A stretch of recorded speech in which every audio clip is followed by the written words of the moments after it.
Skip பண்ணாமல் இந்த video ஃபுல்லாக பாருங்கள் ஃப்ரெண்ட்ஸ். திராவிட இயக்க போர்வால் புரட்சி புயல் அண்ணன் வைகோ அவர்களே, ஸ்டாலினுக்கு ஒரு பொருட்டே இல்லை, இஸ் நோபடி, ஒரு பொருட்டே இல்லை, is no metal, he doesn't know. எதனால அவருக்கு ஒரு ஒண்ணு தெரியாது? ரொம்ப சாதாரணமா சொல்றீங்க. ஐயோ ஈழ பிரச்சனை என்ன சிறான் மேட்டரா பாரு. அவருக்கு எதுவும் தெரியாது, திமுக பத்தி தெரியாது, திமுக வரலாறு தெரியாது, எந்த சப்ஜெக்டும் தெரியாது, திமுக சாதாரண கிளை செயலாளருக்குள்ள நாலேஜ் கூட அவருக்கு கிடையாது.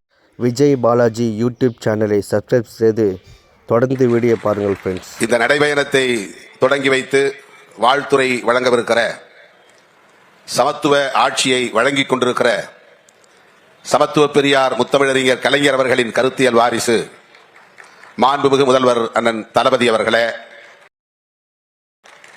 இவ்விழாவை தலைமை வகித்து சிறப்பித்துக் கொண்டிருக்கிற மாண்புமிகு அமைச்சர் அண்ணன் KN நேரு அவர்களே,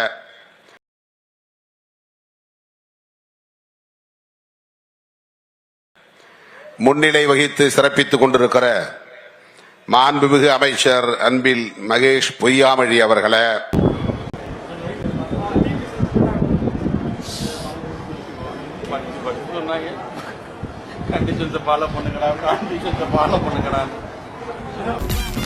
படிச்சு சொன்னேனேடா, கண்டிஷன்ஸை ஃபாலோ பண்ணுங்கடா. அண்ணன் வைகோ அவர்களை நான் 80களின் தொடக்கத்திலேயே மாணவ பருவத்திலேயே கண்டவன், கண்டு வியந்தவன். இருக்கிற திராவிடியன் மாடல் என்கிற சமத்துவ ஆட்சியை நடத்தி கொண்டிருக்கிற நம்முடைய 2026 மீண்டும் திமுக ஆட்சி அமைந்தால் உதயநிதி ஸ்டாலின் தான் முதலமைச்சராக இருப்பார். எனவே விஜய் அண்ணன் முதலமைச்சராக வேண்டுமென்றால் ஆதரிப்பீர், வாக்களிப்பீர், விசில் சின்னம். நன்றி, வணக்கம்.